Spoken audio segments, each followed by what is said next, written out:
जैसा हम सबको पता है, जो दलीय व्यवस्था है वो 3 तरह की होती है। एक दलीय व्यवस्था, द्विदलीय व्यवस्था और बहुदलीय व्यवस्था। Single political party system, 2 political party system और bi party system and multi political party system. जो एक दलीय व्यवस्था है, उस व्यवस्था में किसी देश की राजनीति में एक ही दल मुख्य होता है, एक ही दल मुख्य होता है और हर बार उसी की सरकार बनती है। कोई दूसरा दल स्थापित करने का अधिकार नहीं होता।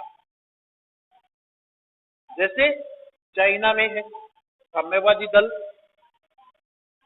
1949 से चाइना में एक दलीय व्यवस्था का स्वरूप स्थापित किया गया है और चाइना की पॉलिटिक्स में केवल साम्यवादी दल को ही देश की राजनीति में भाग लेने का अधिकार है। किसी दूसरे दल को राजनीति में भाग लेने का अधिकार प्राप्त नहीं है। तो हर बार चाइना में उस साम्यवादी दल की सरकार बनती है। दूसरी व्यवस्था होती है 2 दलीय व्यवस्था। जिस देश की राजनीति में 2 दल मुख्य हो, जिनमें 2 दलों में जहां पर कंपटीशन हो सरकार बनाने के लिए, उसको हम कहते हैं 2 दलीय व्यवस्था, बाई पार्टी सिस्टम। जैसे अमेरिका और इंग्लैंड में वहां की राजनीति में 2 दल मुख्य हैं और हर बार चुनाव में वही भाग लेते। छोटे मोटे अन्य दल भी, लेकिन उनको ज्यादा सफलता प्राप्त नहीं होती। जो मुख्य प्रतिस्पर्धा है वो उन 2 दलों के बीच में ही रह जाती है। जैसे इंग्लैंड की अगर हम बात करें तो इंग्लैंड में एक तो वो कंजर्वेटिव पार्टी है और दूसरी लेबर पार्टी है। इनके बीच में आपसी प्रतिस्पर्धा चलती रहती है सरकार को बनाने के लिए। अमेरिका में एक वो दल रिपब्लिकन पार्टी है और दूसरा जो दल है वो डेमोक्रेटिक दल है। तो इंग्लैंड और अमेरिका की राजनीति में 2 दल मुख्य है और हर बार सरकार बनाने के लिए इन दोनों में प्रतिस्पर्धा होती है। तीसरा जो स्वरूप है दलीय व्यवस्था का वो है बहुदलीय व्यवस्था, मल्टी पॉलिटिकल पार्टी सिस्टम। अब मल्टी पॉलिटिकल पार्टी सिस्टम कौन सा होता है?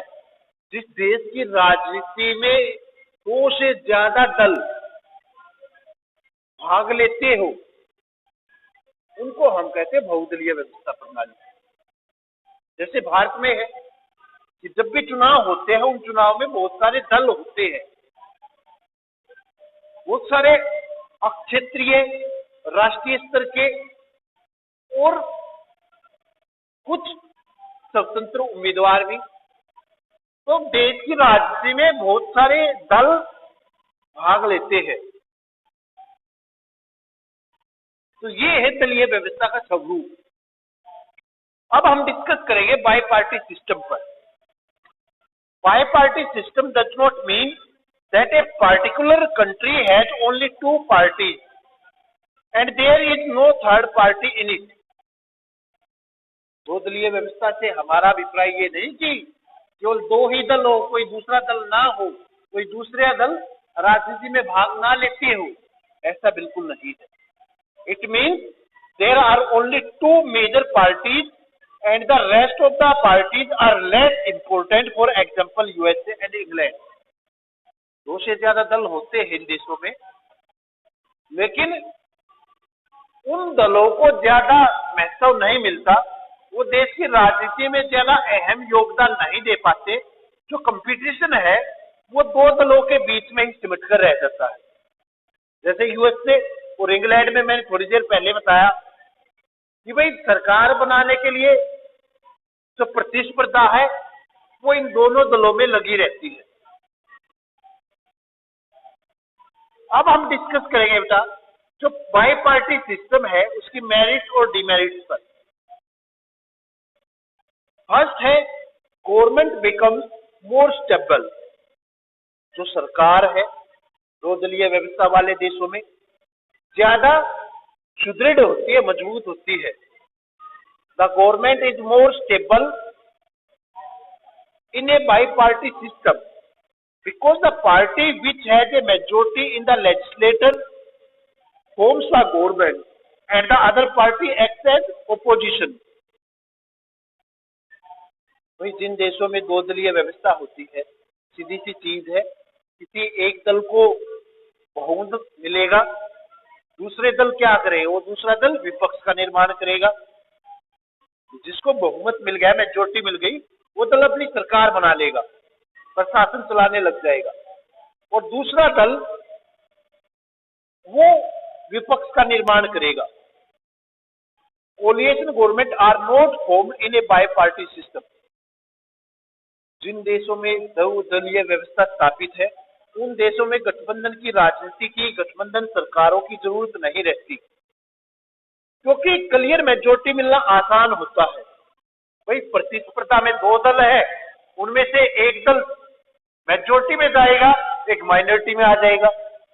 मेजोरिटी वाला दल आसानी से सरकार बना लेगा। तो कह रहा है कि भाई दो दलीय व्यवस्था में अलायंस गवर्नमेंट की, कोलिएशन गवर्नमेंट की कोई जरूरत नहीं होती, इसका कोई स्वरूप नहीं होता।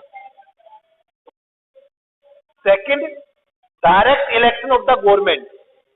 जो सरकार है उसका सीधा चुनाव किया जा सकता है। In this system government is elected by the people directly because the voters know the party in whose favor they are casting their votes. Thus the people vote for the party whom they wish to form a government. दो दलीय व्यवस्था में सरकार बनाना आसान होता है। दो दलों से देश की जनता अच्छे से वाकिफ होती है, और जिस भी पार्टी को वो फेवर करती है, जिस भी पार्टी की पॉलिसीज को फेवर करती है और जिसको चाहती है कि सरकार इस पार्टी की बने, उसके फेवर में वो वोट कास्ट कर सकती है। जिसको जनता देश की पसंद करती है, उसको जनता वोट देती है उसी पार्टी को, और उसी पार्टी की सरकार बन जाती है। लेकिन मल्टी पॉलिटिकल पार्टी सिस्टम में ऐसा नहीं है। उसमें क्या होगा कि हम वोट किसी को देंगे, और अगर मेजोरिटी नहीं मिलती तो सरकार कोई और बना जाएगा। जैसे हरियाणा में 2019 के विधानसभा चुनाव में हुआ कि लोगों ने बीजेपी से थोड़ा सा परेशान होकर जेजेपी को एक ऑप्शन के रूप में चुना। लेकिन आपको पता, हरियाणा विधानसभा 2019 के चुनाव में किसी भी पार्टी को ये क्लियर मेजोरिटी नहीं मिली, और उसके बाद एक अलायंस गवर्नमेंट, एक कोलिएशन गवर्नमेंट का निर्माण किया गया, जिसमें आप लोगों ने देखा कि वो जो जेजेपी और बीजेपी अलग अलग चुनाव लड़ रहे थे, चुनाव के बाद आपस में अलायंस बना लेते, कोलिएशन बना लेते, सहमत हो जाते हैं एक साझा कार्यक्रम पर, और उसके बाद सरकार बनाते हैं। तो जिन लोगों ने बीजेपी से परेशान होकर एक जेजेपी को ऑप्शन मानकर वोट किया था, अब उनके वोट की वैल्यू क्या रहेगी? सरकार फिर बीजेपी की आ गई। तो कहने की बात है कि जिन देशों में बाई पार्टी सिस्टम है या टू पार्टी सिस्टम है, उन देशों में देश की जनता जिस पार्टी को फेवर कर रही है उसी को वोट कास्ट करेगी। अगर वो मेजोरिटी में मिल जाती है तो भाई उस पार्टी की सरकार आसानी से बन जाएगी। लेकिन मल्टी पॉलिटिकल पार्टी सिस्टम में ऐसा नहीं होता। थर्ड हम लेंगे, it ensure a strong government and continuity of policy. कि भाई टू पार्टी सिस्टम में मजबूत सरकार का वायदा मिलता है, और जो नीतियां है वो लगातार नियमित तौर पर बनी रहती है। Because of the stability of the government it continue good policy. In the contrast to this the cabinet change very often in multi party system. The government became weak and there is no continuity in policy. In a bi-party system, government is stable and it can formulate long-term plans for the welfare of the people of the society. कि भाई जब सरकार मजबूत होती है तब क्या होता है कि जो पॉलिसी है वो मजबूत सरकार अच्छी पॉलिसी देश के विकास के लिए बना सकती है, दीर्घकालीन लॉन्ग टर्म की पॉलिसी। और जब पॉलिसी सरकार अच्छी बनाएगी, लोगों को पसंद आएगी, तो भाई लोग उसको बार बार पसंद करेंगे। तो इस तरह कह सकते कि एक दल कई बार सरकार बनाने का अवसर उसको मिल जाता है, जिससे देश की जो विकासात्मक योजनाएं हैं, वो जो दीर्घकालीन विकास योजनाएं हैं, वो बनाना बड़ा आसान हो जाता है। लेकिन जहां पर गवर्नमेंट स्टेबल नहीं होती, अक्सर multi political party system countries में, वहां पर गवर्नमेंट कोई स्टेबल और लॉन्ग टर्म की पॉलिसी प्लान देश के विकास के लिए आसानी से नहीं बना पाती, क्योंकि बार बार कैबिनेट चेंज होता रहता है। मल्टी पॉलिटिकल पार्टी सिस्टम में अलायंस गवर्नमेंट बनने के चांसेस ज्यादा होते हैं, और वो अलायंस और कोलिएशन कभी भी टूटने का खतरा बना रहता है। और जिस पार्टी को अपनी सरकार बचाने की लगी रहेगी, वो लॉन्ग टर्म की पॉलिसी को किस तरह लागू कर पाएगी देश में। तो अगर पॉलिसी लॉन्ग टर्म की बनानी है तो भाई जरूरत क्या, स्टेबल गवर्नमेंट की। और स्टेबल गवर्नमेंट स्थापित करनी है तो जो बाई पार्टी सिस्टम है वो बेस्ट ऑप्शन है। फोर्थ है, formation of government is easier. सरकार का निर्माण काफी आसान होता है। In bi party system it becomes easy for the head of the state to decide which party should be invited to form the government। भाई जिन देशों में दो दलीय व्यवस्था है, उन देशों में जो राष्ट्र का अध्यक्ष है उसके लिए बड़ा आसान होता है कि वो ये डिसाइड कर पाए कि किस पार्टी के नेता को सरकार बनाने का न्योता देना है, क्योंकि बाई पार्टी सिस्टम में क्लियर मेजोरिटी मिलेगी। और सीधी सी बात है, जो स्टेट हेड है उसको क्या करना है, हेड ऑफ द स्टेट को जो पार्टी सबसे बड़ी है, जो सबसे ज्यादा सीटें जीती है जिसने, उसके लीडर को इनवाइट करना है, सरकार बनाने का न्योता उसको देना है। लेकिन मल्टी पॉलिटिकल पार्टी सिस्टम में ऐसा नहीं हो पाता। वहां पे सरकार बनाना थोड़ा मुश्किल होता है। क्यों? क्योंकि भाई दल इतने सारे हैं, इतने सारे दल मिलकर चुनाव लड़ते हैं, तो वोट जो है वो बट जाती है। और जब वोट बटेगी तो क्लियर मेजोरिटी मिलने के बहुत कम चांसेस होंगे। हम अपनी लोकसभा के चुनाव को देखें, 1989 के बाद 2009 के आम चुनाव में किसी भी एक दल को मेजोरिटी नहीं मिल पाई। हर बार अलायंस गवर्नमेंट का निर्माण किया गया। 2014 और 2019 के चुनाव में बीजेपी को हालांकि क्लियर मेजोरिटी तो मिल गई, लेकिन उसने फिर भी अपना जो अलायंस था, एनडीए, नेशनल डेमोक्रेटिक अलायंस, उसी के साथ जाना बेहतर समझा। 2014-19 के चुनाव में दोनों बार बीजेपी को क्लियर मेजोरिटी मिली, लेकिन बीजेपी ने फिर भी अपने अलायंस के साथ जाना बेहतर समझा। आज जो सरकार है, जो कैबिनेट है सेंट्रल लेवल पर, वो किसी एक दल से नहीं है। उसमें एनडीए में जितने भी घटक दल है उन सभी के लीडर्स को शामिल किया गया है।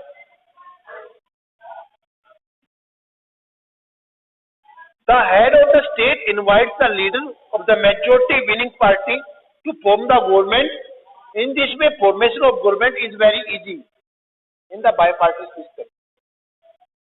भाई जिसको बहुमत मिलेगा उस दल के नेता को बुला लेगा राष्ट्रीय अध्यक्ष, और को इनवाइट कर देगा सरकार बनाने के लिए। वो डेट बता देंगे कि भाई इस दिन हम अपने मंत्री परिषद की और मैं अपने पद की शपथ लूंगा, वो आयोजन हो जाएगा।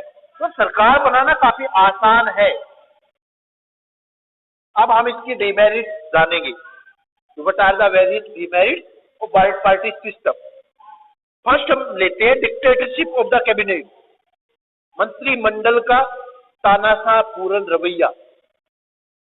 इन a bi party system the dictatorship of the cabinet is established as in the case in England because it has the majority support in the parliament।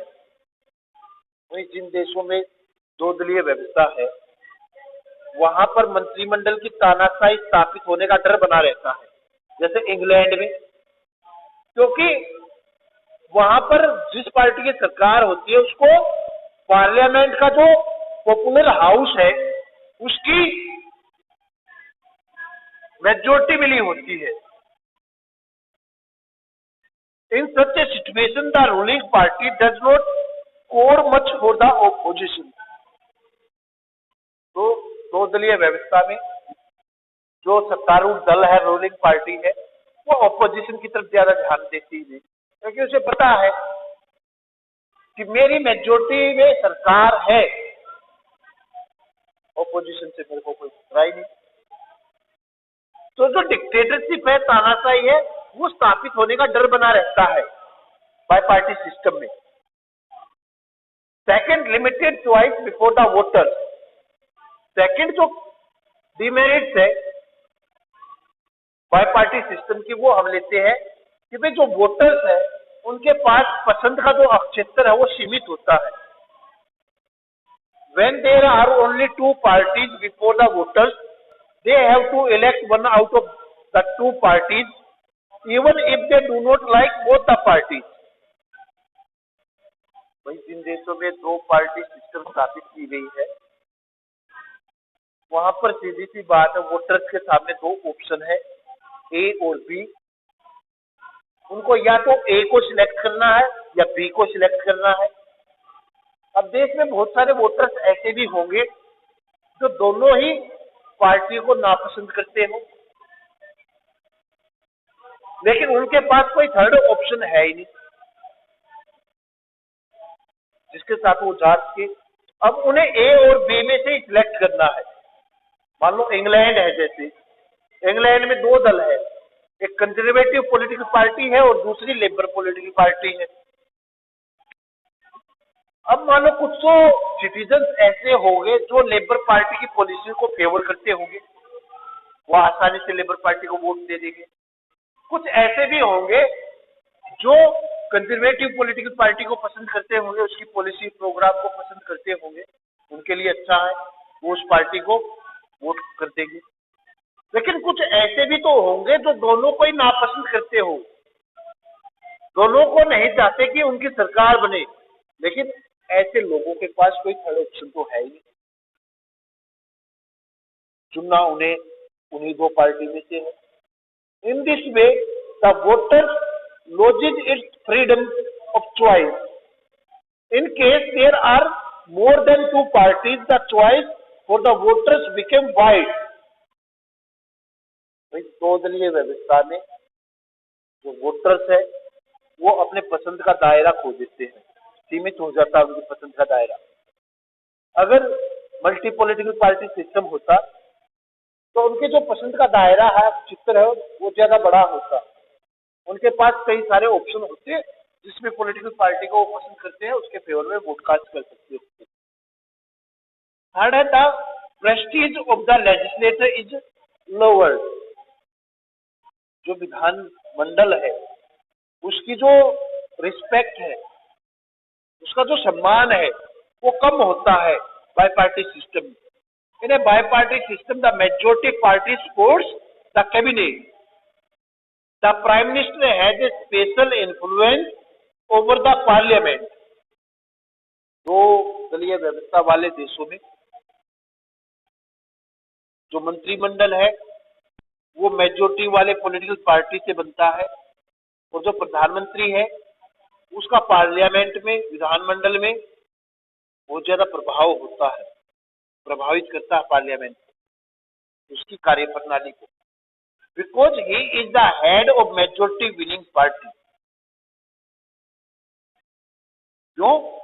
क्योंकि वो मेजोरिटी जो विनिंग पार्टी है उसका हेड है। With the help of his majority he can get the bill, budget, policies and treaties passed in the way he likes.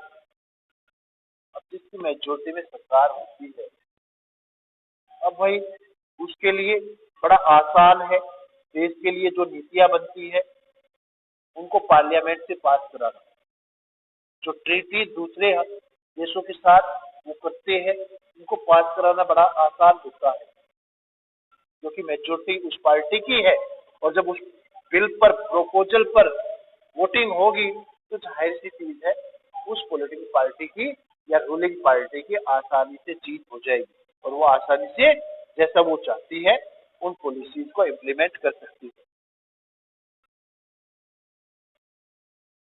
In case he is not supported by the parliament, he can recommend it to the head of state for the dissolution of the lower house.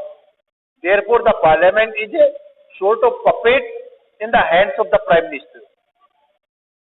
अब भाई जब उसको लगता है कि मेरे पास majority नहीं रही पॉपुलर हाउस में, तो हेड ऑफ स्टेट को बोल देगा, राष्ट्राध्यक्ष को बोलकर उस बहुचर्चित हाउस को भंग करने के लिए बोल देगा। जैसे भारत में प्रधानमंत्री के पास पावर है कि वो राष्ट्रपति को बोलकर लोकसभा को भंग करा सकता है। इसी तरह इंग्लैंड में वहां के प्रधानमंत्री के पास पावर है कि वो सम्राट सम्राज्ञी को बोलकर जो वहां पॉपुलर हाउस है, कॉमन हाउस, उसको भंग करा सकता समय से पहले। तो इस तरह एक कठपुतली बनकर रह जाती है पार्लियामेंट प्रधानमंत्री और उसके मंत्रिमंडल के हाथों में। Fourth, it divides the nation into two caste. देश को दो भागों में बांट देती दो दलीय व्यवस्था।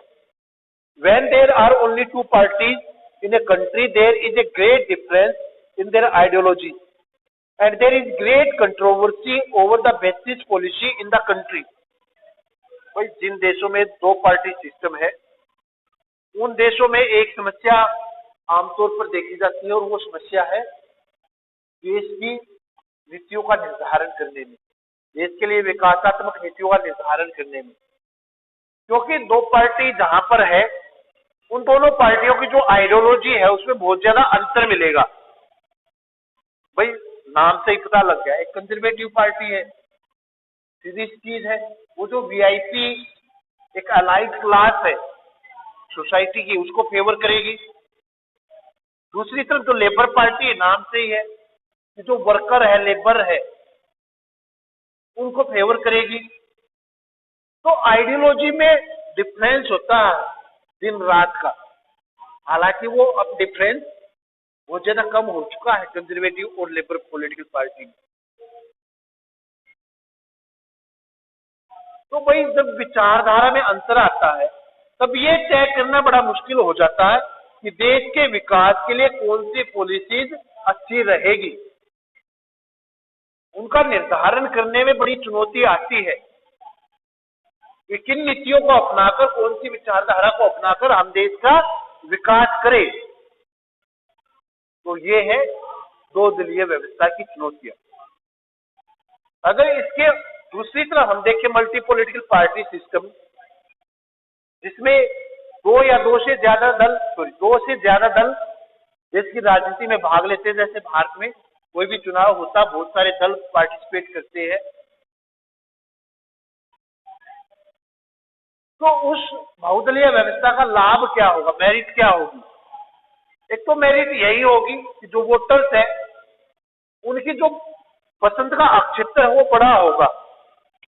वोटर्स है वे वाइड स्कोप ऑफ चॉइस, उनके सामने बहुत सारे ऑप्शन होंगे कि भाई जिसको भी वो पसंद करते हैं उसको वोट कास्ट कर सकते हैं। इसी तरह डेमोक्रेटिक प्रिंसिपल पर बेस है multi political party system. Democratic government में क्या है कि सबको अधिकार दिया गया है संघ संगठन बनाने का। हम सब अधिकार रखते हैं किसी नए संघ संगठन का निर्माण करने के लिए। अब मेरा मन कर रहा है तो मैं अपना कोई अलग से संगठन स्थापित कर सकता हूं, कोई अलग से राजनीतिक दल बना सकता हूं। तो जो मल्टी पॉलिटिकल पार्टी सिस्टम है वो डेमोक्रेटिक सिस्टम पर बेस है।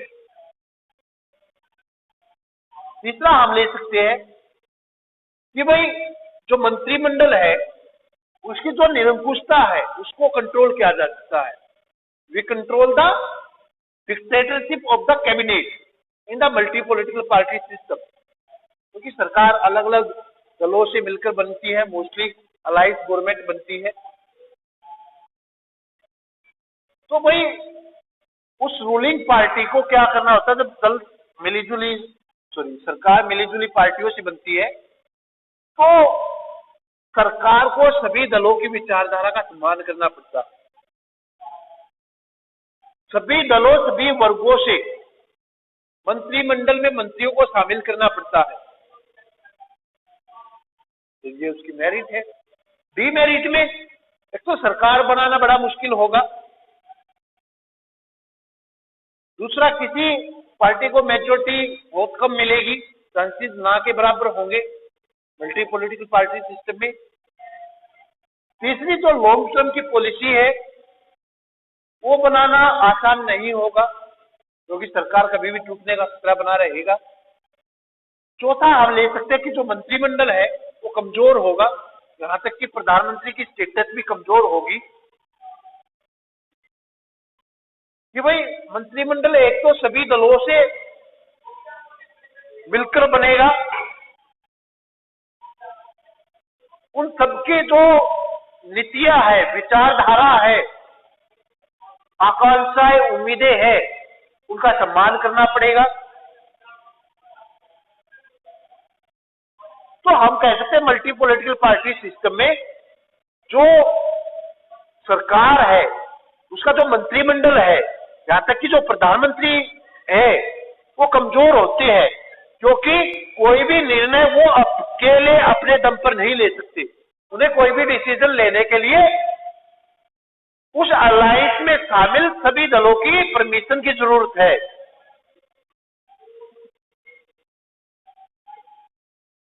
तो ये उसकी हम बुराइयां कह सकते हैं।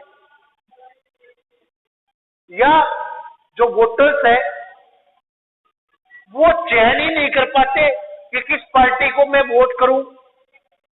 भारत में इतने सारे दल है, नेशनल लेवल के, स्टेट लेवल के, उसके बाद इंडिपेंडेंट कैंडिडेट चुनाव लड़ सकते हैं। तो यहाँ का वोटर आसानी से तय ही नहीं कर पाता कि मैं किस पॉलिटिकल पार्टी को वोट करूं, क्योंकि सबकी एक जैसी आइडियोलॉजी होती है, सबका जो प्रोग्राम है वो लगभग एक जैसा होता है। तो जो एक आम मतदाता वो तय नहीं कर पाता कि मैं किस पार्टी को वोट करूं।